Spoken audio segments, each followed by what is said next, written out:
The chorus is huge. I was wondering, did you have any particular musical reference in mind when you approached that particular song and that chorus? That song was like, as a songwriter, I've been guilty of overthinking a song and like laboring over it. And that song was like me underthinking. It was like, this needs to be simple, like a burst of energy, you know, in the same way that like Blur's song number 2 is a burst of energy, you know what I mean? Or even if you go back to like The Vines had amazing songs that were like bursts of energy, you know? And I wanted that song to be like a burst like that, but not like too overthought. Well, it certainly panned out well. Have you had a chance to perform that as a full band as yet? As a full... You did? Yeah, we did. Yeah. Okay, great. In a kind of rehearsal space or on tour as well? We actually did it at some shows last year in Europe, I want to say. Yeah, we decided to kind of throw it in the set and see how it felt. So the crowd at that point will not have heard that song. How did it translate live? Because I have to imagine that chorus is pretty punchy in a live scenario. I liked it because it stood out from the rest of the set, you know? I think that when we write new songs, sometimes they fit seamlessly into the set, which is its own sort of cool thing. But I like that this one, you sort of knew it was a new song when we played it. You could tell that it had a different vibe, you know? And I thought that was the success of that song. Yeah. And people actually didn't know lyrics, but there was some sort of familiarity to them with that particular song. You could tell they were wanting to sing along with it because it's so, you know, it is a... Well, now they can because they've heard it, which is great. Now, every album is, of course, its own labor of love, but this particular one that's coming out on the 15th of August, Ricochet, it's coming at a particularly interesting time for the world. It sounds like a very important record from your kind of point of view. How would you like an audience to approach that album on their first listen? Is there a mindset you're hoping that they have on the way in at all? It's a good question. Yeah, so, Ricochet, the album is about kind of how we're all connected. Like we're all in this room together, like my voice is bouncing around these walls. The things that I do or say will affect all of us. The things you say or do will affect me. That's like, we're all kind of connected like that. And I think you can think of that as this room, like this church here in Kingston tonight, or you can think about this whole country, this whole continent, or the whole globe. Like we're all connected in that way. And so everything we do has an impact. There's a chain reaction that we all start. And that can be something negative, and it can be something very positive too. And so that was kind of like the idea behind Ricochet. You must feel a little bit like kids on Christmas morning. The album's been done in some fashion for a while now. It's not coming out until August. How do you deal with this in-between time when you're just waiting for people to hear this? It's tough. Yeah, I was saying this the other day. It's like when you bought a present for your friend way too early, like way before their birthday or Christmas or whatever. And so you're seeing it every day. It's sitting there in your living room, like I just want to, you want to get it out to people. And so now that we've finally been able to announce it, it is a sense of relief for sure. There is. And he made this analogy one other time, and I admitted that I had bought Tim his birthday gift, and his birthday is in November. And so when he made that analogy, I was like, damn it. So now I am actually doing that right now. I'm sitting on. I'm gonna get it out of him too. Yeah, probably before we get. I'm seeing that gift before November. You definitely. Probably before the end of this tour. You just released the album now. There's like a new one for August. Get excited. There's a bit of a trend at the moment in the scene with some bands where sometimes half or even more than half of the songs will be released in some form in singles before the album comes out. Now, that can give space to each song on its own. People can really delve into that. But then an album comes out and you're like, I've heard much of this already. Do you have a particular stance on the importance of an album as a collection to be heard in one kind of go later on? Oh man, so this is our 10th album. We've put out records since 2001. Every single year we put a record out, the landscape had changed. You know what I mean? Like when we first put them out in 2001, you were still going to a record store. That's how you heard it. That's how you had to hear it, you know? Our second record, there was the beginnings of Napster. The third record, there was all of a sudden social media was happening. You know, then there was video games and it was all kinds of different. The industry has changed so much, and so I can't claim to know where it's at in 2025. You know, I know for us, we love albums. We want to make albums. I think an album is important still, and I think we will probably be curmudgeons forever and holding on to albums no matter where the trends go. I think that Rise Against, the way it should be consumed is in an album form, not just judged sort of song by song. And so I think that we'll still do that. The art of the sequence, something we grew up with, and how you experienced that album. And I don't think that we were laboring over the sequence of this record and how you should digest it and how you should, absorb it. But now, thinking that people aren't going to be doing it that way, but we still do, so it's important. I'm sure some will. There'll be a kind of mixed bag. Yeah, for sure. That makes sense. Yeah, these folks. Right here, just put it in. Yeah. Now, of course, we expect Rise Against to go on for a glorious career in the future, but we take a moment to reflect on your career thus far. Do you each have perhaps one moment that you particularly treasure as that was an incredible thing I cannot believe we got to do, either an event or a gig or some kind of impact, which is kind of present in your mind that you reflect on and go, I'm so glad we Really did good this. question. I think the coolest moments are like when the characters from the music and the albums that you listen to as a young person, when you meet those characters in real life, and then when you get to share stages with them, or share tours with them, that's always the coolest moment for me. That's like the one where I want to like go back in time and tell the 15-year-old me like, holy shit, like you met Ian Mackay from Fugazi and Iron Threat and went to the Discord house, hung out with them, like that's pretty cool, or we were just talking about a time we convinced Dave Grohl to play drums for a song. We did a Scream cover, which is Dave Grohl's like old punk band, and we were on tour with the Foos and said, thinking he would say no, we were like, hey, let's do a Scream cover tonight in Adelaide, Australia. He was like, yes. Did he just say yes? He goes, let's go rehearse. Let's go do it right now. And I was like, oh, he said yes. Oh shit. Actually, he goes, you want me to play guitar or drums? And we're like, drums? Yeah, let's go.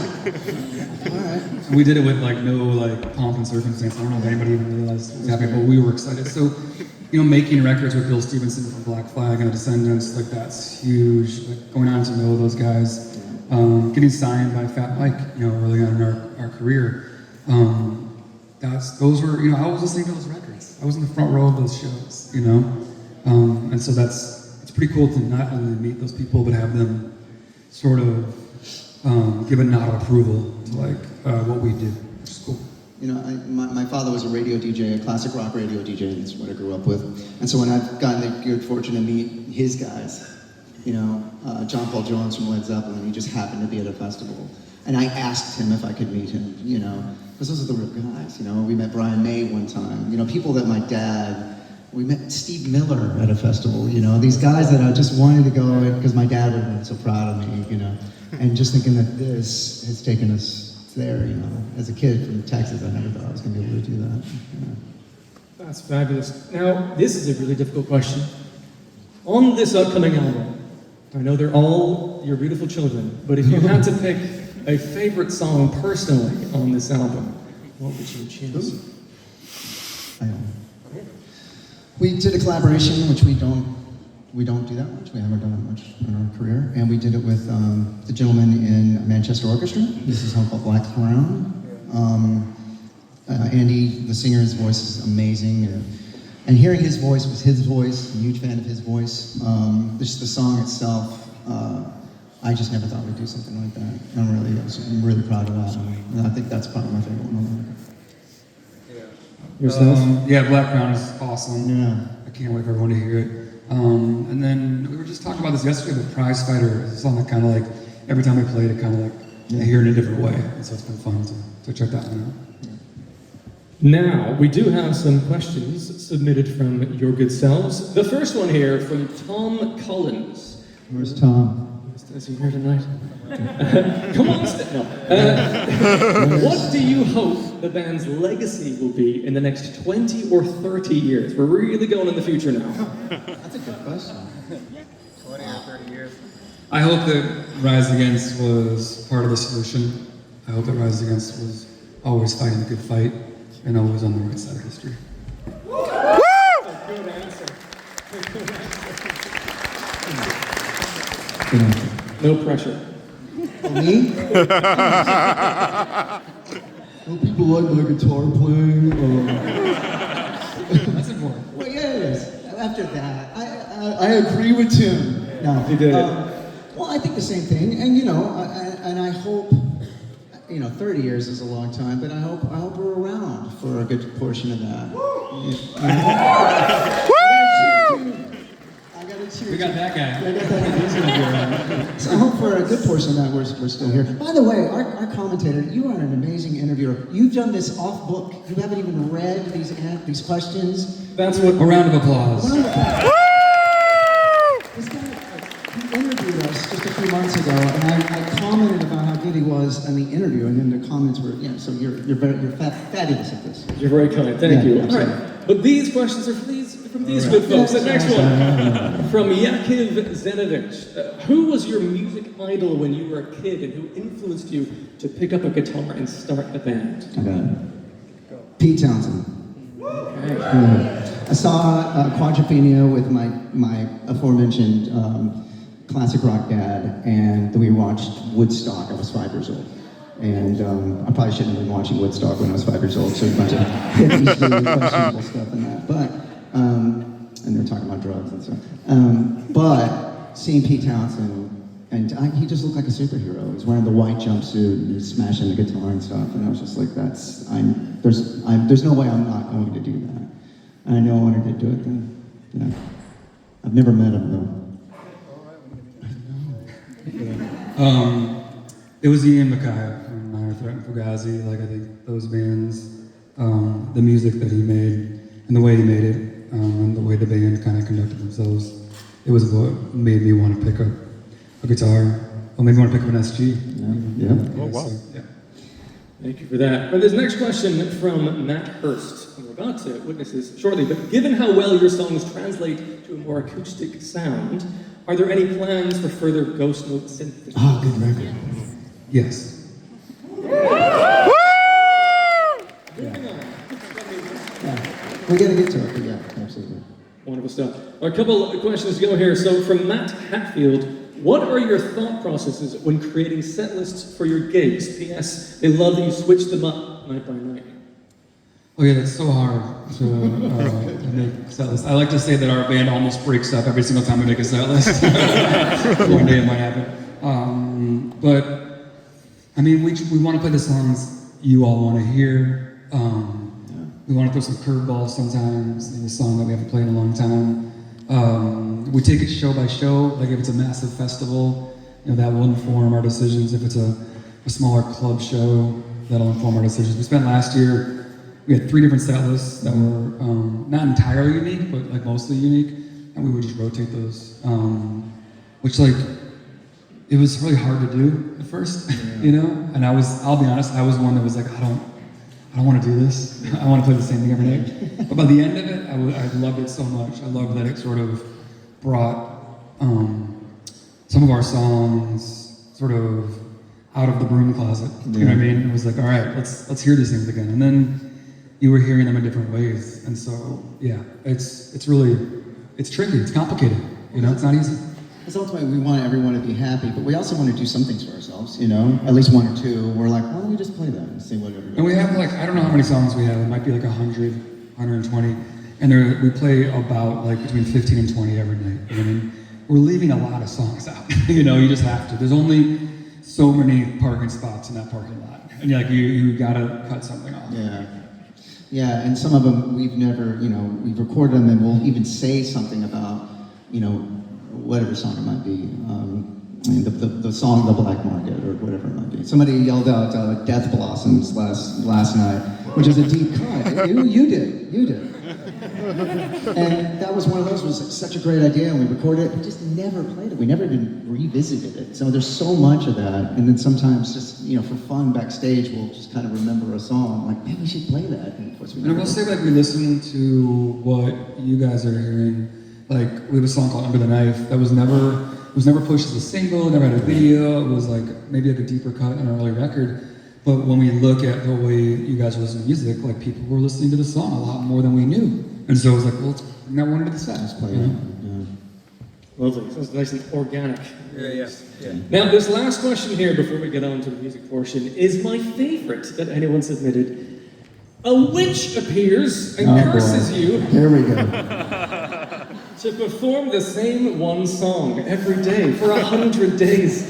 Oh, fuck Which me. song do you choose? Thanks, Scott Heath. That's amazing. Wait a minute, that's the most British question I've ever heard. And the fact that we're in this church and that question, I just wanted to remark that. But you, what do you got? Tom Petty's Won't Back Down. Yeah, let's just Does it play have to one be more. our song? We can have both. I think they probably I didn't read the money fine on- print. It's our song. I don't. Oh, what? It's our song? Oh my God. Ever changing. There you go. Everything. You know what's funny is How ironic. we did an acoustic event last night. When I walked in, they had one of our songs on repeat. Like it was just like it was someone hit the button and we just played the same song. I was like, somebody has to stop this. One more songs of us, I feel like, you know, we have played on repeat for 20 years. You know, and there is that. But I don't know. That's cruel and unusual punishment. Yeah, it's a great question. Because it would make you just hate your own song. It would make you after a while. Yeah. And then you guys would come and see us and be like, "Oh, we're playing Prayer of the Refugee 20 times." It's the weirdest set I've ever seen. I don't know. I think if I had to pick one, I think the thing that has brought the most of you guys to us was probably Savior. Yeah, Savior. And then I really like when we play Survive too. Something about Survive. Yeah, that It's like poor Brandon would not like to play that drum beat, Yeah. you know, over and over until the end of time. So, but he's not here. Fair enough. No, he's not here. We have two guitarists. 50%. Yeah, Rise 50%, Against. which is handy because we're about to have an amazing acoustic performance by Rise Against. Give it up for the boys. And the folks.